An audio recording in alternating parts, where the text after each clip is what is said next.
Hello and welcome to the second reading in QM, Discounted Cash Flow Applications.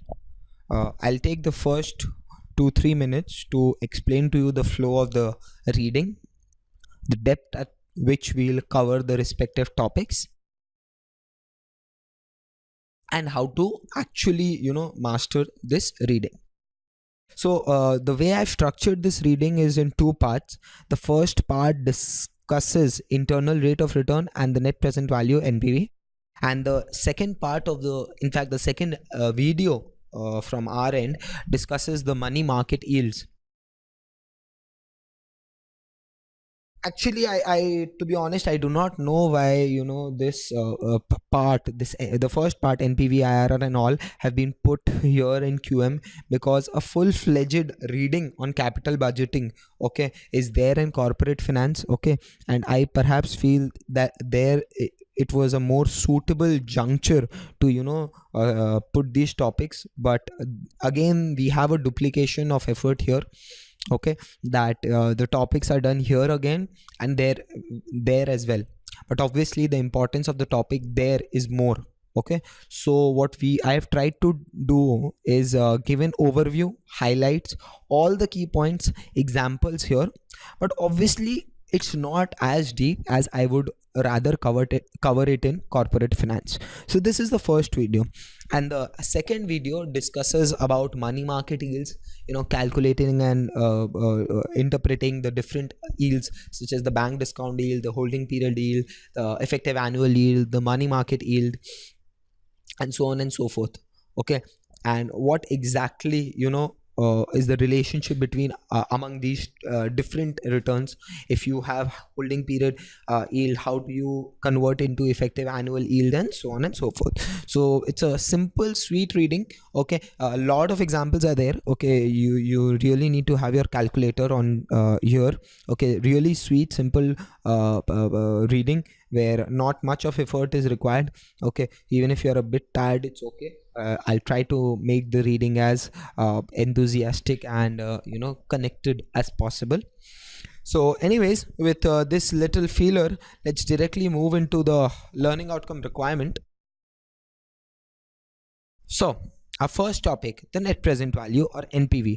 And one more thing, students who've already done BCom, or in fact there are curriculums wherein BCom NPV IRR is not there, but anyways, for whoever students, okay, BCom BBA students, then chartered accountants who are in the CA final or CA IPCC, okay, they've done two pages sum on these topics, and they perhaps feel that they are champions in this topic, okay. How can the level of knowledge they have be compared to this small 4-line 5-line MCQ, okay. I'll be very honest and realistic. Those are the students, okay, who are unable to solve questions in the exam because of two reasons. Firstly, overconfidence, and secondly, lack of exposure to questions, okay. So I am sure that capital budgeting, NPV, IRR more than anyone else, okay, in your peer community, in among engineers or among students who are not exposed to this topic earlier. But the way I see it is, you need to approach this topic in a way that you need to find out ways, okay, that you can perfect yourselves here, okay. There, a superficial knowledge, I would say, would be okay, okay. One line here and there would not really be grave, okay, but here it's a crime because it's a MCQ question. It's a black and white world. It's either right or wrong, okay. You do not have the choice of just flipping through the pages and moving ahead, okay. So just keep that in mind. I do not mean to offend anyone, okay, but that's just what I've seen from my past experiences. So let's just get into it. NPV, the net present value of an investment, equals the present value of net inflows. It means the present value of expected inflows minus the present value of all expected outflows. The rate used to discount the cash flows is the appropriate cost of capital. For example, if the cash flow is related to the entire firm, we would use as the weighted average cost of capital. If the cash flow is the free cash flow for equity, we might use the cost of equity. If it's a coupon rate, okay, we might use the bond rate. Okay, so the rate of return and the cash flow needs to be commensurate. Okay, they really need to reflect the opportunity cost of undertaking that particular investment, okay, and compensate the specific category of investor that he or she is taken on. So NPV is calculated as follows, where cash flow is the net cash flow at time t, n is the life of the project, as always in across all disciplines. N is the life, okay. R is the discount rate. And NPV can be calculated using simple steps. Okay, firstly we need to identify the cash flows, determine the appropriate discount rate. If it's FCFF, we need to take WAC. If it's FCFE, we need to take KC, cost of, not KE, sorry, cost of equity, okay, and so on and so forth. Then we need to compute all the cash flows, the present value of all the cash flows, and deduct the initial outflow from it to arrive at the net present value.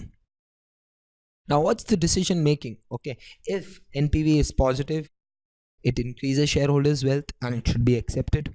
If NPV is negative, it decreases shareholders wealth and we should reject such a project. Because if I am investing $100,000 in a project and my net present value is minus $10,000, what does it exactly mean? It means that I invested $10,000 and the present value of all future benefits that I am receiving is $90,000. Therefore my net present value is a negative $10,000. So why on earth would a company undertake a project where it's where the shareholder value is being destroyed? It would never undertake such a project. But the problem here lies in, okay, the estimation of this cash flow. The management is so clever, and they are so sometimes, perhaps I shouldn't be using this word, okay, but the management is really cheap. They try to show overly excited cash flow projections in order to get resources, in order to get the green sign, okay, for projects to run. And why do they want that? Because their compensation is contingent based. Okay, they'll do more projects and this and that. And secondly, let's face it, in a corrupt economy, okay, in different corrupt economies, let's take the example of any country, okay, until and unless the management has resources, how will they keep resources for themselves? Okay, so all those things really happen in real life. Okay, and it's harsh, but it's the harsh reality. It's wrong, but it is the truth. Okay, so it really does happen. Okay, so these things really need to be taken care of. Okay, so the estimation of those project cash flows is really difficult. Okay, in capital budgeting we'll see how those cash flows are projected, but again, that's theory. Okay, in real life, arriving at each and every number, okay, is really difficult. In an exam based environment, it's very difficult for an exam to be such that it can test all those skills, okay, but it cannot. But here we are responsible to understand these topics in full theory, so that when we go out in the real world, when you go out in the real world, you are the corporate finance manager for Reliance, you are the corporate finance manager for Tata, okay, you need to tell whether a particular acquisition, okay, is positive or not, whether or not it creates shareholders wealth.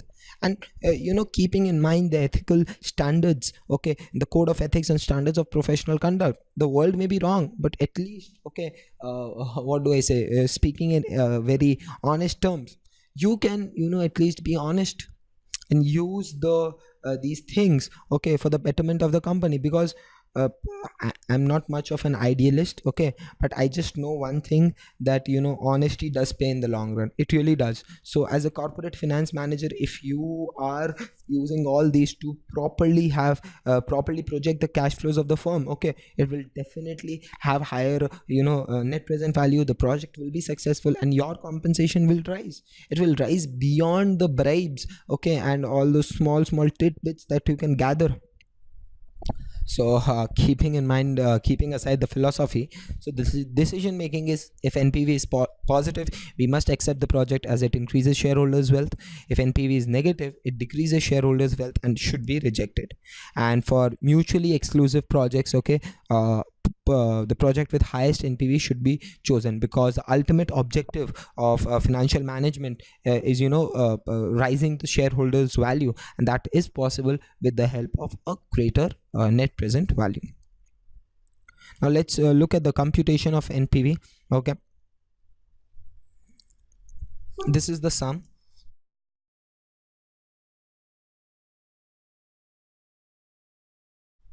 So calculate the NPV of an investment project with an initial cost of 10 million. So this 10 million is our outflow, correct? So, and the cash flow generated are 3 million at the end of year 1, 4.8 at the end of year 2, and 5.5 at the end of year 3. The discount rate is 10%. So in real life, coming out with this 10 million is easy, because that's the money you require, right? It's 3, 4.8, 5.5 is really difficult. And what more difficult is to arriving at this 10% discount. It's really crucial, really so important. You cannot imagine the impact of a 11% discount rate versus a 10% discount rate on the decision of whether a project needs to be accepted or not. It is such a crucial concept.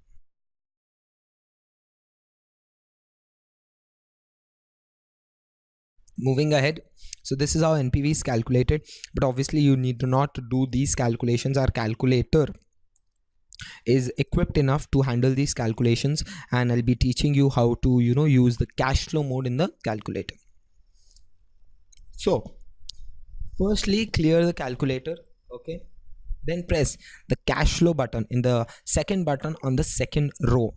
Okay, make sure then cash flow second CEC. So all the cash flows, if there were any, have been cleared.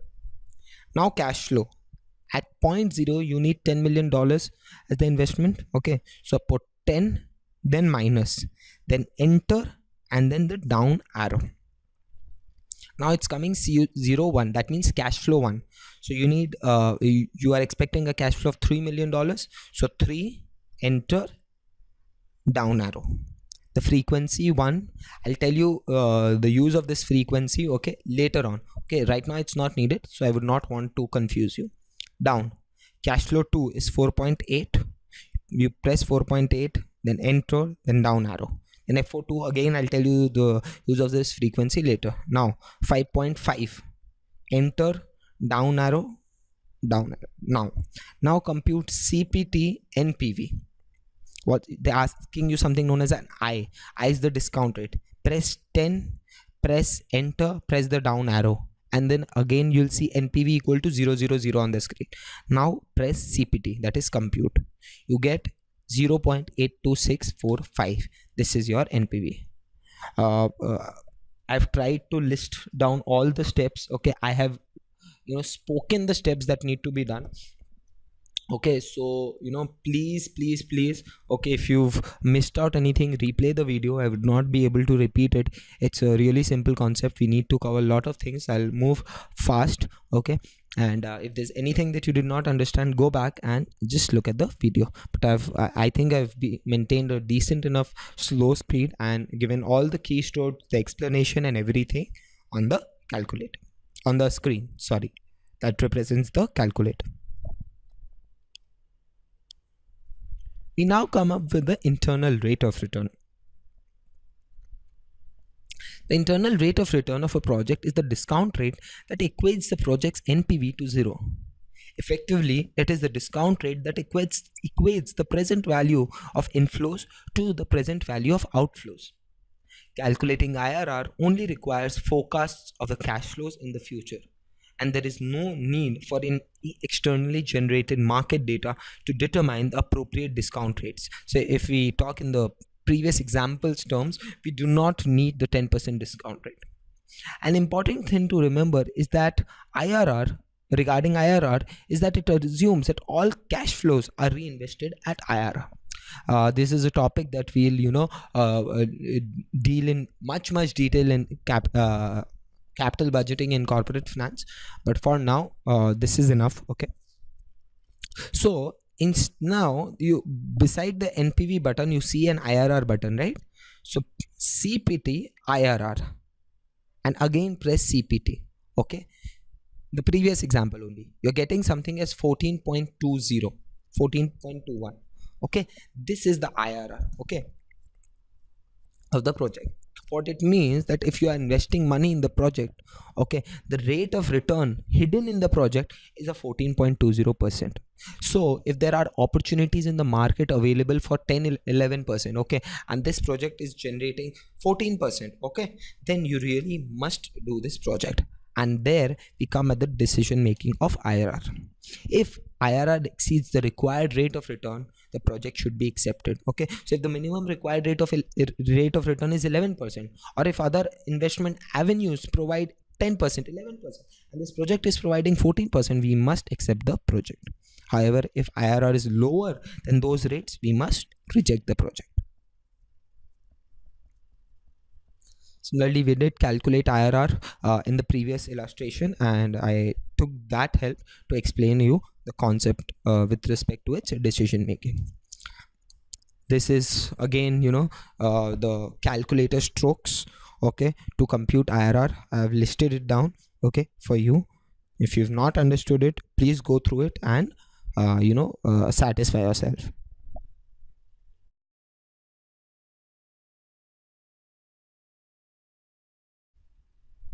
Overall conclusion: in deciding whether a single project should be undertaken, IRR and NPV will offer the same recommendation. If IRR is greater than the required rate of return, NPV is positive. If it is less than the required rate of return, NPV is negative. So there is no doubt in case of deciding whether a single in terms of deciding whether a single project should be undertaken or not. However, there are problems associated with IRR. When only one of two or more projects can be accepted, the projects are said to be mutually exclusive. For mutually exclusive projects, NPV and IRR may offer conflicting results. This happens in two scenarios: when the project's initial cash outlays are different, and when the timing of the cash flows are different across the projects. So when two projects are there who have different cash flows, different cash inflows, different cash outflows, it may so happen that NPV is positive, okay, and IRR is negative, and IRR is negative. It may obviously happen. For example, in the previous sum, okay, if you try and put the cash flow 3 as 2 million, okay, instead of 5.5, okay, if my memory is right, it was 5.5, right? If you put it as 2 million, okay, and compute this IRR would come to be minus 1%. Okay, IRR would come to be minus 1%. So there could be another project, okay, where the cash flows are minus 10, 3, 4.8, 5.5. That was project A. Project B, minus 10, 3, 4.5, and 2. So those two different projects. So project A offered a positive NPV versus project B offered negative IRR. Right, the reason being the cash outlays are different, the timing may be same. So either of the two scenarios, so clearly they may offer conflicting results. Now also, projects with non-conventional cash flow may have more than one IRR. For example, if you try to put cash flow 2, okay, as negative, okay, the calculator will give you an error answer. Okay, this calculator, the TIBA 2 plus, does not have the ability to solve what is known as a modified internal rate of return. Okay, and it's, to be honest, it's not even needed. The HP12C has it. Okay, but anyways, it's really not needed. Okay, so IRR also has this problem, the multiple IRR problem. And also it may be possible to have a positive NPV project with no IRR, meaning there is no discount rate that results in a zero NPV. So these are the problems associated with IRR. So finally, the overall conclusion being that in any case, okay, although additional problems will be discussed in capital budgeting in corporate finance, but in any case, okay, when we are deciding between two projects, two mutually exclusive projects, or the same project under NPV or IRR scenario, we need to see NPV. NPV is the sole criteria under which, okay, projects need to be evaluated. keeping in mind the undisputed objective of the management, that is to increase shareholders' wealth. Okay, a project may offer an IRR of 100%, but the NPV is for $1 million. Versus there is another project that may offer an IRR of only 14%, but the NPV is $20 million. So which project will you choose? Obviously the second one, because I don't care what the IRR is on an overall basis. Okay, the second project creates shareholders value worth $20 million, while this project, the earlier one, creates only shareholders value up to $1 million. Okay, so all that having said, NPV is the sole criteria under which, okay, projects need to be decided. Now obviously questions may be raised with respect to the projection of cash flows and this and that, but ceteris paribus we say, no, keeping other things constant, okay, NPV is the sole decision criteria for IRR, for selection of a project. We now move on to calculating what is known as holding period return. Okay, the name is really intuitive. Okay, holding period return means whenever, what is the return you have earned, okay, for the time you've held the asset. Okay, so if I bought the asset for $100, okay, I got a dividend of $5, okay, and I sold the asset for $110. So net I made a 10% capital appreciation and a 5% dividend income. So I earned 15 rupees on an investment of $100. Okay, $15 on an investment of $100. So my rate of return, the holding period return, okay, is 15%. Same example we've done, put it on the slide. We now have something known as the money weighted and the time weighted rate of return. The money weighted rate of return is simply the internal rate of return in an investment. It accounts for the timing and the amount of all dollar flows into and out of a particular portfolio. Okay, it is the simple IRR that we've discussed on the previous slides. The time weighted rate of return. The time weighted rate of return measures the compounded rate of growth of an investment over a stated period. In contrast to money weighted rate of return, the time weighted rate of return is not affected by the contribution or withdrawals to a portfolio or the average of the holding period over time. The standard in the investment management industry is to express returns on a time weighted measure, and therefore this is a widely accepted thing as compared to money weighted rate of return. We've put down an example for money weighted rate of return. I would rather you look at the example. I'll do one example with you, and the next examples you can do yourself. So investor purchased a share for $50 today. At the end of the year, she purchased another share for $60. At the end of year 2, she sells the shares for $65. At the end of each year in the holding period, she also receives $1 per share as dividend.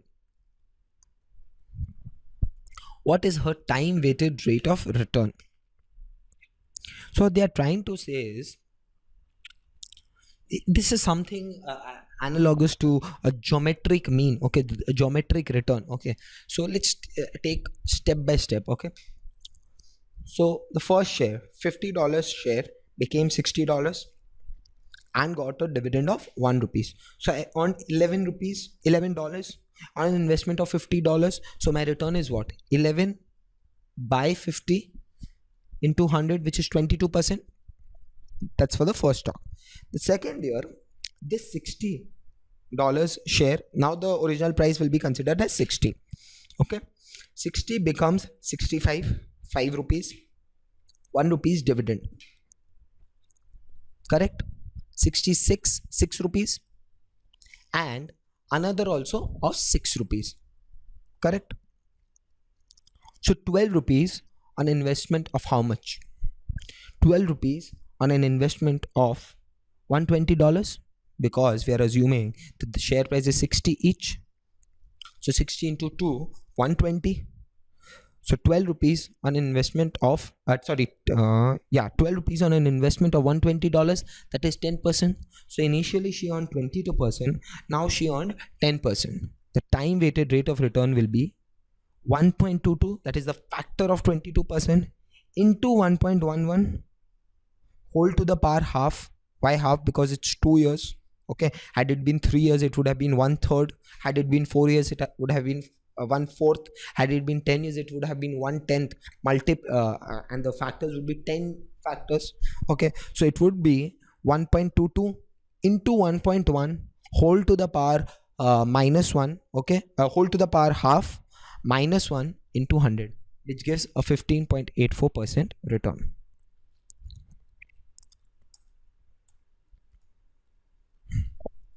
This is the first part, and the final step, okay, is this.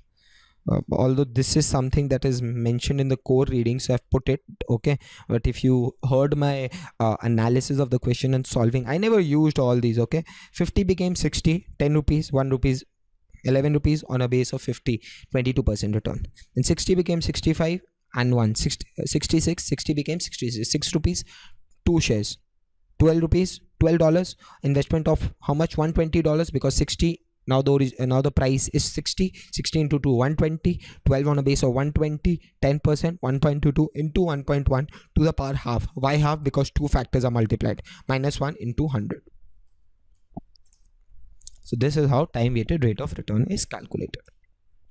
This slide is really important from an MCQ point of view, and I'd want you to spend a couple of minutes on this slide and be really on top of it. I'd not read this slide, okay, it's for you, so I'd want you to read this slide and just be on top of it for the exam. This is all for this this part of this reading.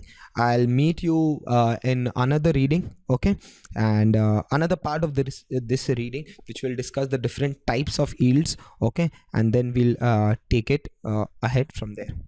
Thank you. Bye bye. This is Akash signing off.